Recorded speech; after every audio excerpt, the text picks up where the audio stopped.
The Lord be with you. Also with you. Let us pray. Direct us, O Lord, in all our doings with your most gracious favor, and further us with your continual help, that in all our works begun, continued, and ended in you, we may glorify your holy name, and finally, by your mercy, obtain everlasting life through Jesus Christ our Lord. Amen. Good morning. Good morning. Welcome. I am glad that you are here this morning and that we're going to have an opportunity to hear from our guest today, who is Sarah Fenske. Sarah is the executive editor of the St. Louis Magazine. She edits The Daily, which is a newsletter that I highly commend to you. I started looking at it, I guess, about a year or so ago. And so if you're not familiar with it, I recommend that you become familiar with it, because it's interesting and helps to not only shed some light on some things throughout the region, but also points you in various directions of food, entertainment, news, etc., etc. She also hosts a podcast called the 314 Podcast. Sarah has been a reporter, a columnist, a radio host, as well as the editor-in-chief of two late great alt weeklies. Does that mean alternative alt weeklies? In more than 2 decades of journalism in Cleveland, Houston, Phoenix, Los Angeles, and now here in St. Louis. She is currently the host of the monthly Legal Roundtable on St. Louis Public Radio, and is also a panelist on the PBS show Donnybrook. She lives in the city, and I like this last part best of all. She attempts to juggle herding her kids to sports practice, swapping political gossip over a good martini. You are in good company, Sarah. So, welcome to St. Peter's. Thank you. Thank you all very much. This is quite a change for me to be here on a Sunday morning. I would say Sunday mornings are pretty much the only time of the week when I am quietly listening to other people rather than running my mouth. And I feel like my fellow Donnybrook panelists would say, yeah, I should probably stick with that listening to other people thing.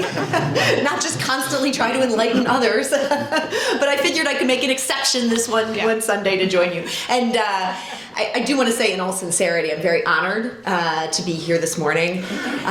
People of faith are always my favorite groups to get to talk to, because I feel like you guys are really thinking about what's important. You're trying to do what's best. You're trying to figure out how to make the world and make our community a better place. And that's something that I just wish more people in the world and in America were doing that and felt that way. And so I feel like I feel like I'm here today amongst my fellow travelers, even though we are just meeting each other. So thank you for inviting me to be here. Anytime people say to me, we'd like you to come talk, and you can talk about anything you want. I find myself always, I'd say in the last 5 years, I always end up gravitating to the same subject. And that is the fact that journalism is in terrible trouble. And I think it's something we all need to be paying attention to and talking about and trying to deal with. But I will say in the last year or so, I've found myself grappling with an even bigger question and an even bigger fear, and that's that I fear that democracy as a whole is in trouble. And I'm no expert in national politics. I'm not going to talk to you about national politics today because there's so many people who could do a better job of that. But I think these things are not unrelated. The fact that journalism is in trouble is one of the reasons that democracy is in trouble. And I think it's one of the reasons we need to take it seriously. We need to think seriously about solutions. Sure, absolutely, I'm done. And so I'm going to share some truths that are unfortunate and unhappy, but I'm hopeful that there are some solutions. And I think our democracy depends on them. So, how's that for a sobering opening? So, I think there are 3 big problems in journalism right now. There's also myriad small problems having to do with things like typos and all sorts of problems we have. But here are the 3 big problems. Number 1 is there are just not enough journalists. And that is particularly true on the local level. You know, if you look at these press conferences in Washington, D.C., there are a lot of people covering the White House. There are even a lot of people covering Congress. But what we don't have, even in D.C., is somebody who's from the local newspaper, who's there to pay attention to the local congressman and and what they're doing in DC. And that's just one example of a much bigger problem, in that we generally don't have people covering most local governments anymore.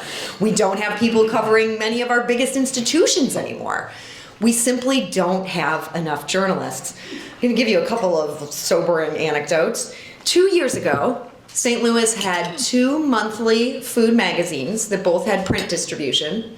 We had an alt weekly, the Riverfront Times, came out every week, also had a very robust website. I was the editor of that paper. We had a daily newspaper. We don't have any of those things anymore. That's all just in the last 2 years. Obviously, we still have the Post-Dispatch. They are still doing great work day in and day out, but as I'm sure many of you know, they no longer have a Monday edition.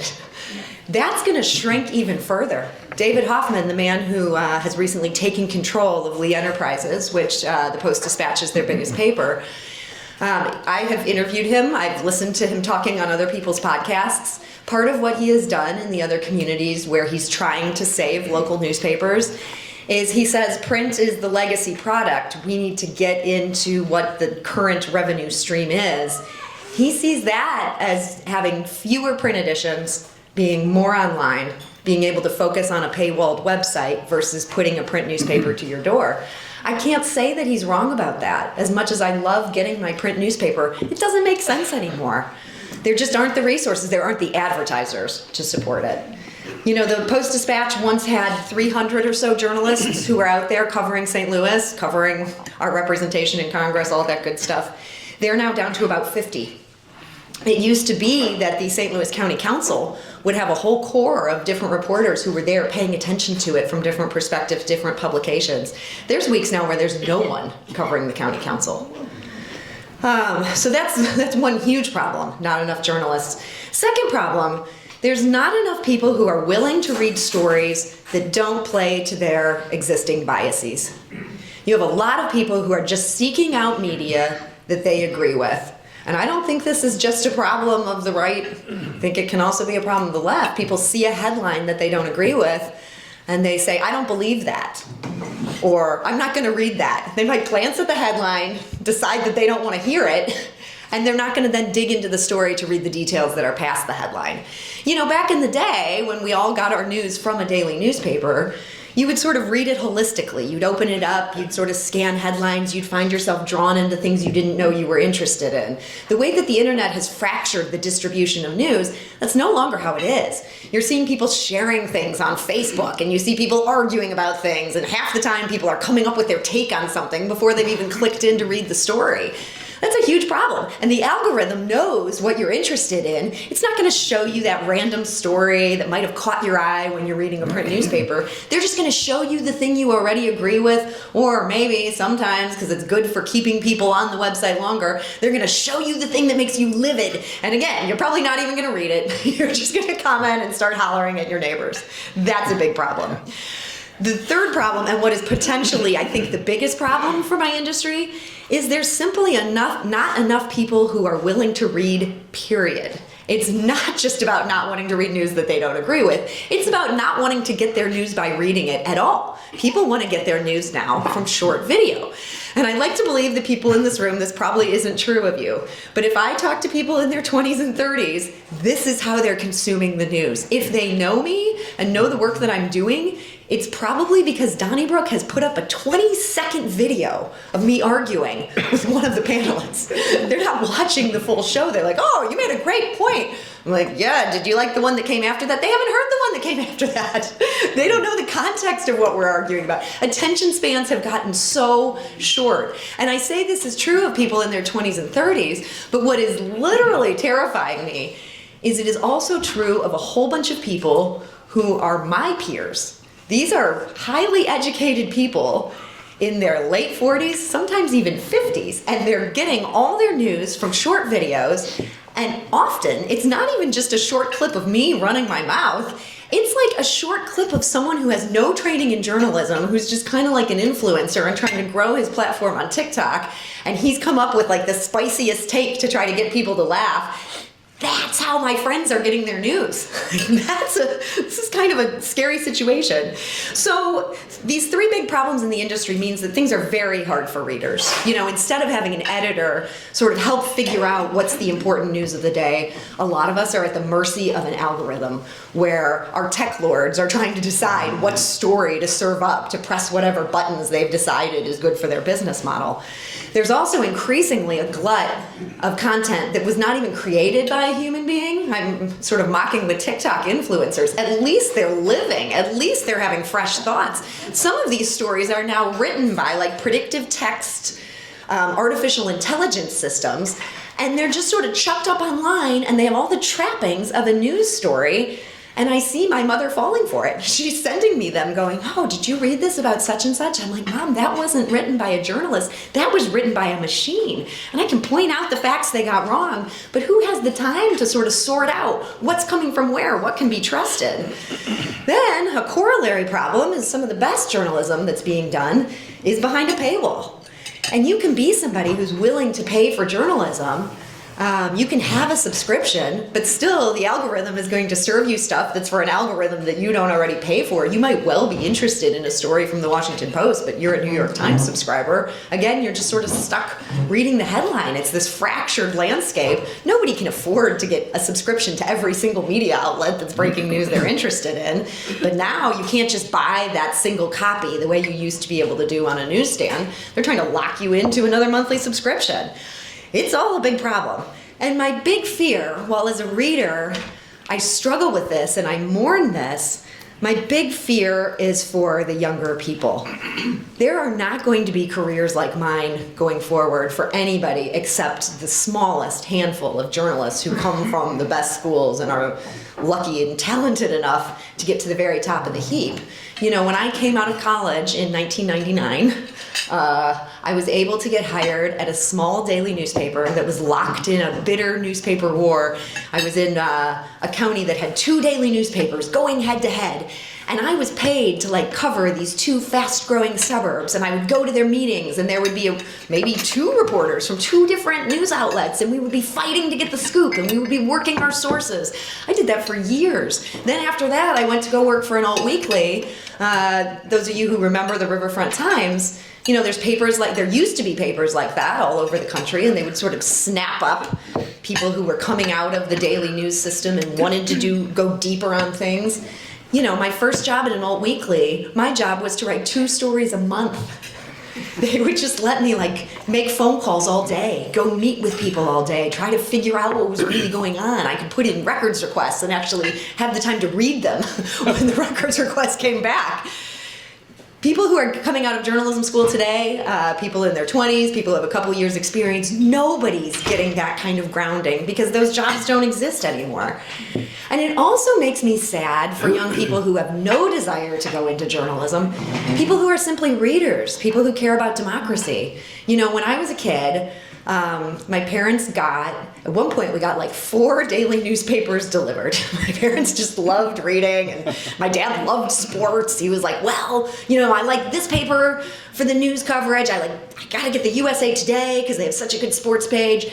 So we'd get all these daily newspapers, and when you're a kid, it's kind of this communal thing. For me, it started with the funny pages. My dad would be reading the sports. My mom might be reading the news. Nobody was reading the funny pages. I would start reading that, found it so funny. That kind of got me in the habit of picking up the newspaper, going through it. Well, then I started getting interested in, these lurid true crime stories. And, there were always some pretty good ones, Somebody had gone missing, was it the stepfather? It was always the stepfather. So, I started reading those. But from there, as much as that was kind of a dirty habit, that got me into the habit of picking up the newspaper, seeing what was in it, getting to read government stories, getting to understand not just a bit about what was happening in Washington, but to understand what was happening at the Cleveland City Council. I grew up in Cleveland, Ohio. We had a fairly corrupt municipal government.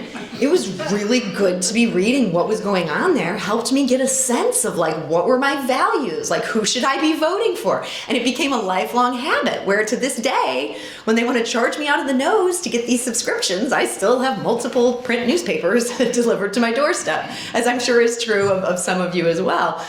Unfortunately, I think families are not now getting their news through these dead trees being delivered to their door. And if mom and dad are reading the news on their phone, kids are never going to get to develop that habit. Mom and dad might be the greatest parents in the world and might be pointing to a story and saying, hey, let's talk about what is happening with immigration in Washington. That's great. Parents should do that. But without those funny pages to suck kids into the experience, are these kids ever going to grow up to be like, we should pay for news, or news is an important value, or I want to seek out a trusted media outlet? I don't know that there is that pathway for those kids. And that's a huge thing that scares me. So how do we change this situation? I just want to start my answer to that question by saying that I do not have the answers for that. If I had the answers for that, I would not be an editor of a magazine in St. Louis. I would be handsomely compensated and no doubt living on one of the coasts. But I do have a few thoughts on some things we can do. The first thing I think is we need to be mindful about our media consumption. I find myself just as guilty of this as anyone. The alarm goes off, and rather than get out of bed, I might be just laying in bed, just scrolling and reading the dumb stuff that our tech overlords have decided that I should be interested in that day, versus getting out of bed, getting my newspaper, or, going to a computer. I'm not saying it has to be a print paper. That part is not important at this point. But to go to a trusted news source, to see what the New York Times is doing, to see what the Post-Dispatch is doing, to see what St. Louis Magazine has reported, to know that these are journalism outlets that have real people working for them, that these are people who are taking the mandate seriously to find out what's going on and to present that news without bias versus to go in there just guns blazing. People who are trying to get to the bottom of things. These are the outlets that we need to be spending our time with. And I think if we're not thinking about this as we're sort of mindlessly scrolling, I think then we're doing a disservice, because we are showing the people who have a profit motive to keep us hooked online that their system is working, that they can keep serving us junk, that we're not actually interested in our meat and potatoes. We just want to eat these Doritos that are coming off TikTok or Instagram Reels all day. And I would like to say this is just a problem for our younger friends. I have a small focus group of my parents, and I happen to know that's not the case. I think it's these algorithms are irresistible. They're sucking us all in. And I'm just as likely to get a story that my mother-in-law is sending me that is just pure crap as from a younger friend. So I think we all need to take seriously, where are we getting our news? Are we spending our time with news that is actually professional? Second, we need to pay for news. And this is a little strange coming from me, because I put out a daily newsletter that is 100% free. Our site does not have a paywall. At this point, we are giving away a lot of news because we are selling your attention to our advertisers. The St. Louis Symphony, for example, which is has sponsored my newsletter this coming week. They want to connect with the audience that we've cultivated. That's great. We're able to give that away for free. But a lot of news outlets that are doing good work aren't able to do that. And so if you're not paying to get behind a paywall, you're probably missing, well, you are. You're 100% missing out. You should be paying to get behind at least one paywall. Might not be a local paywall, but New York Times, Washington Post, Wall Street Journal, these are all doing terrific work.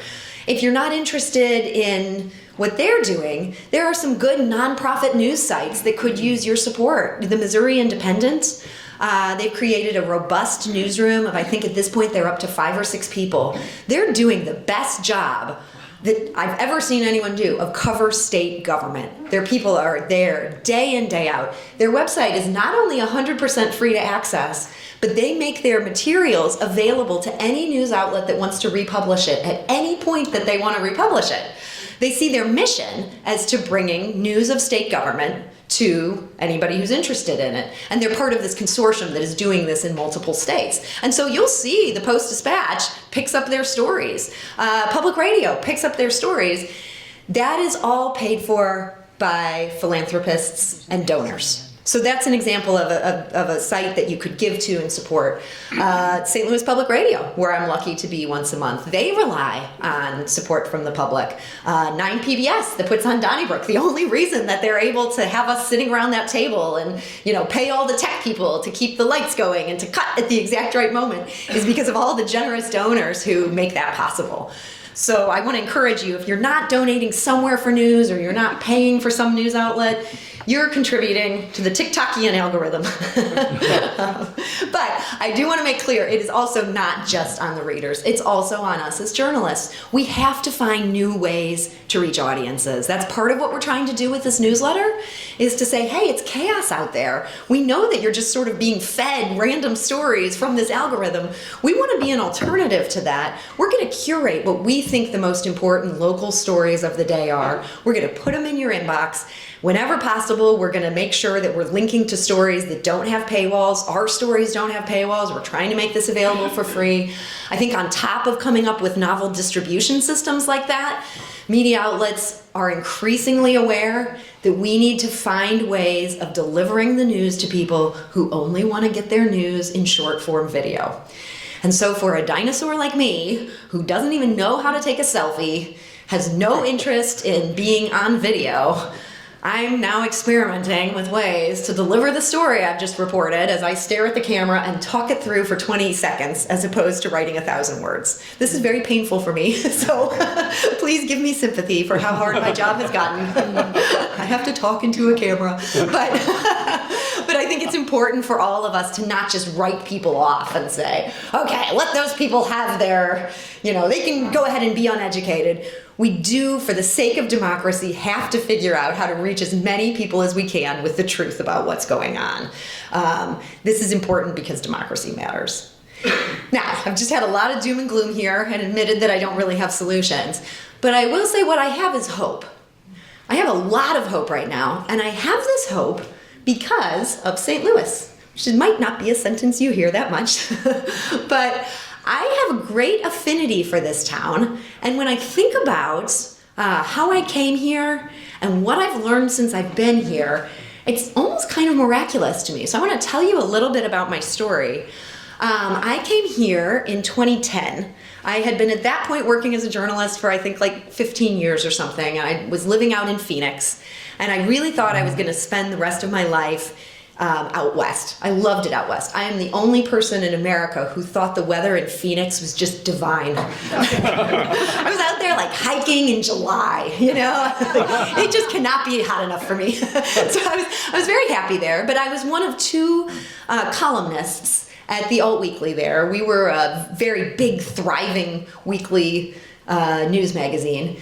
But it was clear around 2010 that things were starting to shift out in journalism. It became clear to me that probably being the second columnist was probably not a great career move as far as the longevity of my career. I was like, I think I need something where I'd be not quite so easy to just lay off should turmoil come. I'm like, I'm going to throw my hat in the ring and see if I can be an editor.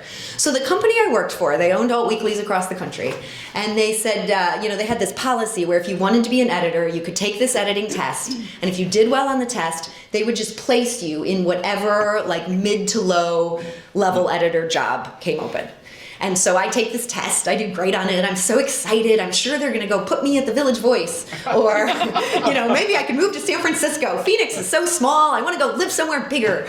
And they said, yeah, we've got an opening, it'll be perfect for you because you're from the Midwest. You can move back to the Midwest and move to St. Louis. My entire goal in life was to get out of the Midwest. And at this point, I'd never thought about St. Louis. I had never visited St. Louis. I didn't know anybody who lived in St. Louis. I went and checked Facebook, like I searched, do I know anyone who lives in St. Louis? I did not. So they flew me out here to see how I liked it. And I didn't like it. I turned the job down. I said, I don't know. I was just like, I don't know. It kind of reminds me of Cleveland. I don't want to deal with winters. I want to go to a bigger city. And they said, that thing about having two full-time columnists, You're right. You might really want to think about whether you want this job. Those were wise words. I took the job. I moved to St. Louis. And what was kind of incredible is how much I ended up loving St. Louis so quickly. And sometimes my Clevelanders get mad when I say this, but I love it so much more than I ever loved Cleveland. And I could Thank you. I could give you a lot of reasons why, but that's not the whole point of what happened here. So in my complicated life saga, I was here for about a year and 3 months, and then they said, hey, we really like what you're doing. We also have an opening. We need an editor-in-chief in Los Angeles. We're going to move you there. And I was like, oh, whoa, I don't know that I'm ready for this, but I can't turn this down. Well, the complication was, in my year and 3 months in St. Louis, I had met a St. Louis man. And a lot of transplants and I joke about this, but I honestly think there's some truth to this. Like, if St. Louisans weren't so attractive and didn't have such nice personalities, there would be nobody living here, because they put their best people out there. Like, they'll go and like live in other cities, and then like people fall in love with them, and then the St. Louisans are like, no, we gotta move back to St. Louis. And like, I swear I have so many friends where they're here because they've fallen in love with the St. Louisan. So in my case, I did take the job in Los Angeles. I was out there for a little over 3 years. The man I had been dating in St. Louis, not only did he move to Los Angeles to be with me, God bless him, he had to take the California bar, which any lawyer could tell you, that is not an easy thing to do. Moved to Los Angeles, absolutely hated Los Angeles. All he could think about was getting back to St. Louis. Have you noticed this traffic here? We don't have that in St. Louis. Have you noticed how expensive everything is here? We don't have that in St. Louis. So he lured me back. We now have a family here. We're so happy. And I, as much as sometimes I get annoyed at my husband, I really love St. Louis. Like, I'm really glad to be here, even beyond him. You know, the neighborhoods I've lived in are just extraordinary. I'm always just amazed when I hear from people, some county folk, I'd say more often St. Charles County folk, you live in the city? Is that dangerous? Or you're raising kids in the city? Should Child Protective Services take your children away? I love living in the city. I'm lucky enough to live in the Compton Heights neighborhood, which is, it's beautiful old houses. My neighbors are just extraordinary. We all take care of each other. We take care of this neighborhood. I think for city dwellers, at various points in the city's running of things, they've just been completely derelict about it. You couldn't count on them to take your trash or to fix your streets or any of this. And so we neighbors are like, we're in this together. And it's given us this camaraderie, and it's given us this, like, we pull ourselves up and we just get things done and we figure out how to fix it, even if it means none of our tax dollars go to it and we're paying out of pocket, and we make it happen. That can really, like, bond you to people and bond you to a place. And the people, I think, overall are the biggest thing in St. Louis. Just the eagerness to help. So many people have been so kind to me here, just going way out of their way. I want to just defend for a moment that high school question. I think people are asking that question because they want to know if you have friends in common. They want to network with you. And so when I explain, like, yeah, no, you never heard of my high school, people are immediately like, interested in trying to figure out that next point of commonality. They want to try to, like, figure out, who do we both know? How can we help each other? I had a great example of this about a year and a half ago when the Riverfront Times very publicly exploded. I was fired at 8 a.m. and then I was told it was my job to lay off the rest of the staff. That's a great thing to do on a day you're no longer on the payroll. But this was a very public thing, and I was on the front page of the Post-Dispatch crying, and it was rough. But what was not rough was just how St. Louisans responded to that moment. You know, for the next month, I would, like, be in Schnucks trying to wrangle my kids, and strangers would come up to me and tell me how sorry they were. And people who I had never met before moving to St. Louis, like, left flowers on my doorstep. And I had so many people reach out and say, I'm not a journalist, but my company could maybe use someone who can write. Like, you know, if you need a new job, or can I help your staff? Like, so many people bent over backwards to try to help us. And that is 100% something I've seen again and again in St. Louis, is just the desire to help a neighbor, to consider someone a neighbor even if they're not actually your neighbor, to do what you can. You know, we joke about how there's so many nonprofits here. There's probably too many nonprofits here. Sometimes it can be frustrating because there's all these silos fighting to solve the same problem. But it comes from such a good instinct of people trying to help. And I've also seen how St. Louisans will step up to support people with this newsletter that I'm now writing. People have been so good about giving it a try and recommending it to friends. And it's been heartening to see people try something new. Even beyond my own selfish example, I see how hard St. Louis is trying to get it right these days. I think there were some really tough things that happened while I was living in Los Angeles, and St. Louis came to a reckoning about some things that St. Louis had really gotten wrong. But what I see now is people who are determined to take that moment and to try to make this a better community that works for everybody who lives here. And I think we really saw that when the tornado hit last May. I saw so many examples of people just doing what they could to help other people, whether that was what the Urban League was doing. They had a huge drive. So many people gave. They did such a great job of distributing. Action St. Louis did the same thing. There's a woman named Allie Rand who we've written about at St. Louis Magazine. She was a stay-at-home mom of 5 living in one of these fancy houses in the Central West End-ish area. When this tornado hit, it ripped through her neighborhood. It also ripped through the neighboring Academy neighborhood north of Del Mar. Well, Allie has made it her mission to not rest until she can help Academy come back in the same way the Central West End has been able to come back. Her Instagram is just full of, she's taking donations, she's immediately channeling that into packs of volunteers who are helping other people. It's been amazing to see. There's a man named Jake Wheeler. He's just a roofer.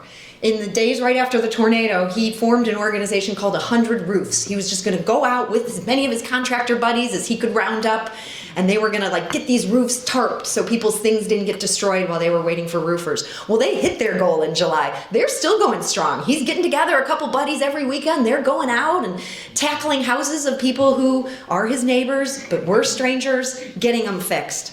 I see other points of hope too. City Hall, for the first time this winter, famous last words, I'm always crossing my fingers, but it seems like they have really taken on the issue of homelessness in a way that's been very practical, and it's good to see. I'm hopeful that for the first time in a while that we're going to have no one freeze to death in St. Louis because we didn't have shelter space for them. This year we have shelter space. We have more shelter space than we need. They've also put in place a shuttle system to get people who are in different parts of town to those shelters should they choose to get into that shuttle. It's been a great innovation.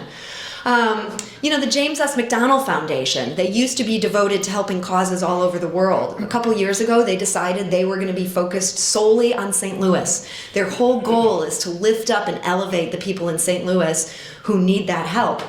They recently gave me and my colleagues at St. Louis Magazine a very generous grant so that we could not just sort of have our small team covering the news, but we could also focus on some serious coverage of economic mobility. So I've now gone to having a news staff of 2 people when I first started at St. Louis Magazine to we're now up to 6 journalists. 2 of them are being paid for by this grant from the James S. McDonald Foundation. You're going to see a lot more of their work in the next 3 years. And I'm confident they're going to be digging into the sort of meaty stories that journalists no longer have the time and energy to dig into, as we all have to write 12 stories a day. So there's a lot of good things coming on. And the other thing that gives me hope, I think it's true of every dictatorship that they can go so far and it still works, and then they cross the line where they go too far and people say we're not going to take it anymore. And again, I'm not talking about national politics here, just talking about local news. But I do think our tech lords have maybe pushed things a little too far. They've made the news that they're serving us too lousy. And I increasingly hear from people saying, I am unplugging from social media, or I'm only going to do social media when it's on my desktop. When I'm on my phone, I've taken it off because I want to seek out real news, or I want to seek out information I can trust. People are logging out. They are seeking real world connection. They are gathering in ways like you guys are gathered here this morning. I think that's where democracy can flourish. That's where we can have communication and solve things rather than yell at each other online. And there's one last thing that gives me hope. So my daughter is 7 and she is hilarious. She's also just a very nosy little girl. I don't know where she gets it. So the other day at her school, they had somebody pulled the fire alarm, and it was this big news that she found very exciting. They all had to go stand outside, and the fire trucks came, and the teachers had to explain it was all a false alarm. And Vivian's response to this she came home and decided she wanted to write a newspaper about it. You're 7, girl, you can't even write. But we worked on this little newspaper. She wrote it, I typed it, and kind of cut and pasted it together like we used to do in newspapers back in the 90s. And she made 5 copies so she could, have 1 copy for each table in her first grade class. This thing was such a hit. Her classmates loved this. She didn't even manage to bring a single copy home for her mother to save because all her classmates wanted to take it with them. I said to Vivian, do they even know what a newspaper is? She goes, well, yeah, my friend Tessa's mom watches the news. I was like, not exactly a newspaper, but it reminded me that there will always be a desire to know what is happening and to get accurate information about that. And so the method of distribution may change, and we're in this giant shakeout in my industry. People like me may not be employed in 5 years, but new things will spring up because people are always going to crave connection. They're going to crave truth, crave fact. And so whether it's this 1-page little newspaper that a 7-year-old puts together, or it's some sort of sophisticated newsletter that ends up in your inbox, I think local news will always endure. I'm just, it's going to be complicated in the shaking out, but I think local news is going to be fine. I think St. Louis is going to be fine. I still have a lot of hope. So that's my thoughts for you all today.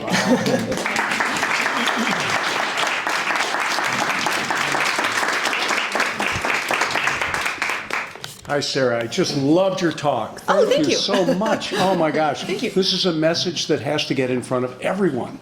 So I want to encourage you to run for president as soon as possible. Oh, my goodness. I would be I'd the like worst. to be your agent and get you in front of as many people as possible. Well, It's very thank you. important. It really is. And you deliver it so well. Oh, well, thank you. So I'm curious because I tend to try to avoid political conversations with Sure. conservative Republicans. Well, sure. But if I find myself in one, Sure. the first question I ask is, where do you get your news? Yeah. And of course, Fox, and and then I recommend Ad Fontes Media. Have you ever heard of them? I have not. Oh my gosh. So this is an organization that analyzes news sources and plots them on a graph. So the horizontal axis is left or right, and the vertical axis is fact-based or opinion-based. I think I've seen their graphs. So yeah. Associated Press is Yeah. at the top, Yeah. fact-based, neutral, Yeah. and they update it constantly. The New York Times is a little bit to the left, the Wall Street Journal is a little bit to the right. Yeah. But they use this as a teaching tool, I think, in high schools, I hope. I At hope, any rate, it's yeah. an organization worth supporting. Yeah. So I'm No, not that's great. recommending that. I do wonder, my dad is a big Fox News guy. I think if I were to show him that graph, he'd be like, well, of course that's what the liberal media is going to say. I don't know if that would help convince him, but I think for younger people who maybe aren't yet locked in like that They're is totally helpful. independent. Yeah. And the other thing I would recommend is Ad Fontes? AD, 2 words, ADFONTES. Kind of a weird. Use it in AP government. Sorry? They use it in AP government. Oh, do they? That's great. High schools, yeah. Oh, great. The other thing I would very good. recommend is a subscription to the Gateway Journalism Review. Oh, yeah, my friend Bill Freivogel. Yeah, Yeah. he does a They do really great good work. job with Yeah. that. We'll hog the mic. And that's another example of a journalism outlet doing good work that has to rely on donations. And, yet again, a lot of those places are doing good work and deserve your attention. Hi, thank you for your talk today. Yeah. I was just wondering, what do you think about platforms like Substack, where journalists they break away, they freelance, and you subscribe to them if you like to follow what they Yeah, write I up? kind of like it because I think it's for somebody who's smart and independent and, doesn't fit neatly within the current sort of stripped down daily newspaper context. And, if the New York Times doesn't want to hire them, that's their best choice right there. I don't know that it ever works financially, as far as local news goes. I think you can see some people doing great work on a national level, and honestly, my biggest problem with Substack is trying to decide which I want to pay for, because there's a lot of writers I really respect. I'm like, I should probably limit myself to 2 of these. If somebody can find a way to make that work on the local level, I think that would be terrific. But until then, we at least have it. You can do the longer commentary and the analysis and go so much deeper. I think one of the heartbreaking things about daily newspapers these days, the stories are just so short. They have to oversimplify things. And that's not really, if there's a subject you're interested in, it's just not going to get you there. And a Substack will. So.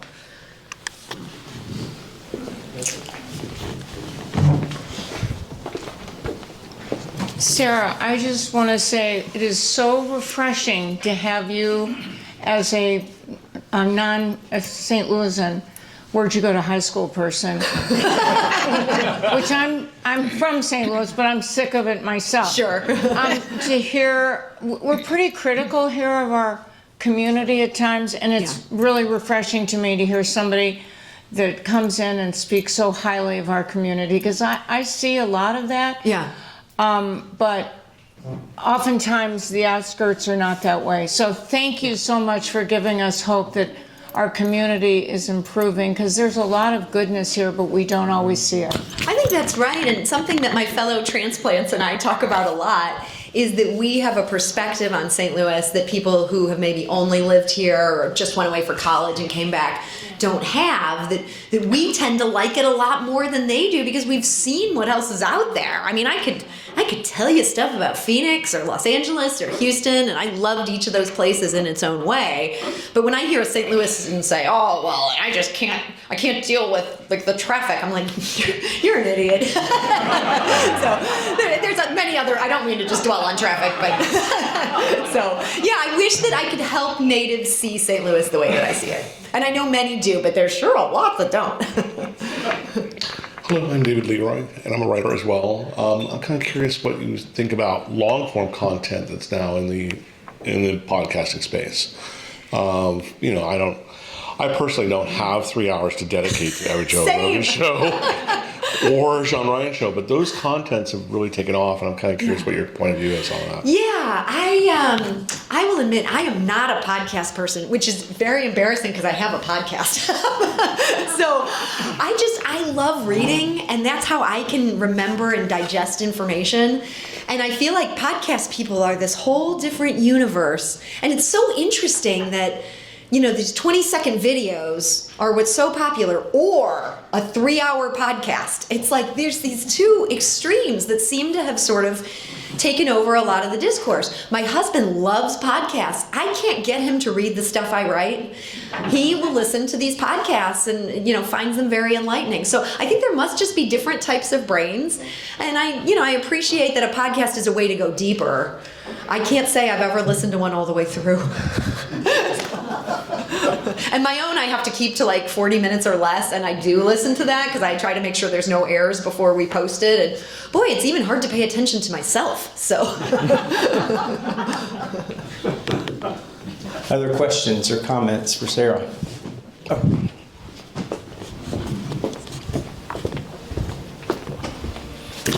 I want to add to Charlie's idea about running for president, but I think it should be a two-person ticket, you and Charlie.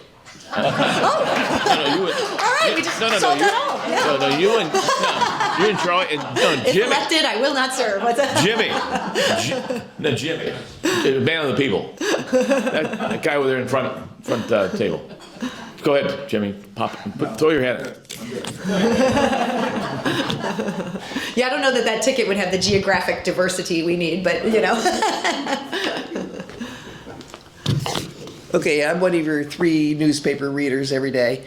Good My for you. biggest problem is truth. Yeah. I mean, I was so discouraged when somebody said that three pictures that had been promoted about the taking of the president and his wife in Venezuela were AI generated. Yeah. And not true. Yeah. I mean, I thought, Yeah. It used to be you could trust the photo, even if not the writing. Right. Yeah. It's made me uncomfortable on how do I look and how do I assess and how do I determine and what do I believe? Yeah. I think that's a great guidelines. point. So you guys should have, for a future presentation, you should have my friend David Carson come talk. He's a Pulitzer Prize winning photojournalist at the Post-Dispatch. He's also one of my neighbors in Compton Heights. I swear I'm not his speaking agent. I don't get any. But he recently did a fellowship at Stanford, and part of what he studied during his time there is how can newspaper photojournalism shore up certainty that images are true in this age of AI generated images. And they're talking about doing some really interesting stuff, and I'm sure I will get the details wrong, but basically there could be like a badge that would go on a photo that would show that it had not been doctored or altered. And if this, I think there is a real hunger for people for photos that are not AI generated, because there's already so much slop on the social media feeds, and we hate when you can't trust it. And it's one thing if it's like a funny photo of the 3 missing monkeys and goat under the arch, right? Like, that's hilarious. There is a place for AI goofing, but the news is not it. And so David is working on, or at least has been exploring, a system that would do that. And so like a verified news agency there's a way that they can tell on the back end. And so then if you didn't have this badge, then you would be suspicious. So like after something that happened, like this shooting in Minneapolis, if somebody was putting something out that was doctored and it didn't have that badge, that could immediately be something we'd point to saying, okay, well, if it doesn't have the badge, can we even trust this? And that could maybe be a sort of beginning point. So he's having a lot of interesting conversations about that, and the Knight Ridder Foundation that ran this fellowship that he was on, they are really interested in these questions too. So that'd be great. Yeah. Anything else for Sarah? I don't mean to jump in front of anybody else, but I'm one of those people who used to read 3 newspapers a day. Yeah. And I was brought up in a really kind of old school journalism background. Oh, okay. Okay. I'm a lawyer now. Okay. A lot of intermixing there. Yeah. Well, yeah, but I make more money this way. 100%. Yeah. So in any There's a reason I married a lawyer, not a journalist. in any event, though, I just passed the final disengagement with the Post-Dispatch. It started when all the funnies started departing, and it, as content deteriorated. Yeah, I hear this a lot from people. I believe that they have, a third or 20% of the local reporting that they used to. Yeah. Because everything, I won't say everything, 90% of what I saw in the Post every day I read it was all right off from a wire service. Yeah. And wire services play a role, I get that. Sure. But not for a local newspaper, not to that extent, yeah. Not for most of their coverage for the entire paper. Yeah. So I'm now down to just the Wall Street Journal, which is actually pretty well written.